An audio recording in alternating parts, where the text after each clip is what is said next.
মিয়ানমারে কারাভোগ শেষে দেশে ফিরেছেন ৮৫ বাংলাদেশি।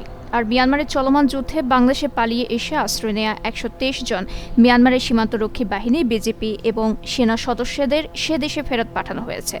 রবিবার সকাল থেকে দুপুর পর্যন্ত কক্সবাজার শহরে নুনিয়ারছড়ার বিআরডব্লিউটিএ ঘাটে এই প্রক্রিয়াটি চলে। এই সময় যাচাই বাছাই প্রক্রিয়া শেষে বিজিপি ও সেনা সদস্যদের ফেরত ও মিয়ানমারে কারাভোগ শেষে আসা বাংলাদেশিদের পরিবারের কাছে হস্তান্তর করা হয়। চলতি মাসে ৪ সপ্তাহে $২১১ কোটি রেমিটেন্স এসেছে, যা বাংলাদেশি মুদ্রায় ২৫,৩৫৭ কোটি টাকার বেশি। বাংলাদেশ ব্যাংকের প্রতিবেদন বলছে, চলতি মাসে প্রথম ২৮ দিনে $২১১,১০,০০০ রেমিটেন্স পাঠিয়েছেন প্রবাসী বাংলাদেশিরা। আর প্রতিদিন আসছে গড়ে $৭,৫৫,০০,০০০ বা ৯০৬ কোটি টাকা। গেল ২৪ ঘন্টায় ডেঙ্গুতে আক্রান্ত হয়ে ৮ জনের মৃত্যু হয়েছে, যা চলতি বছর একদিনে সর্বোচ্চ মৃত্যু। একই সময়ে হাসপাতালের রেকর্ড ১,২২১ জন ডেঙ্গু রোগী ভর্তি হয়েছেন।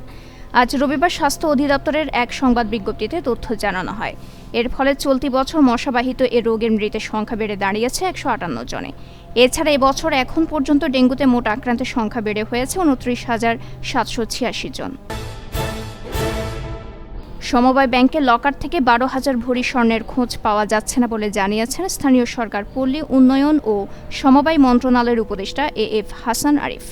রবিবার উপদেষ্টা হাসান আরিফ বলেন, ব্যাংকের সম্পত্তি বেদখল হয়ে আছে। যারা একসময় ব্যাংকে ছিলেন তারাই বেদখল করে বসে আছেন। সমবায় দাঁড়াতে পারছে না, কারণ সমবায়ীদের মধ্যে সমবায়ের মন মানসিকতার অভাব। দখলদারদের বিরুদ্ধে আইনি ব্যবস্থা নেওয়া হচ্ছে।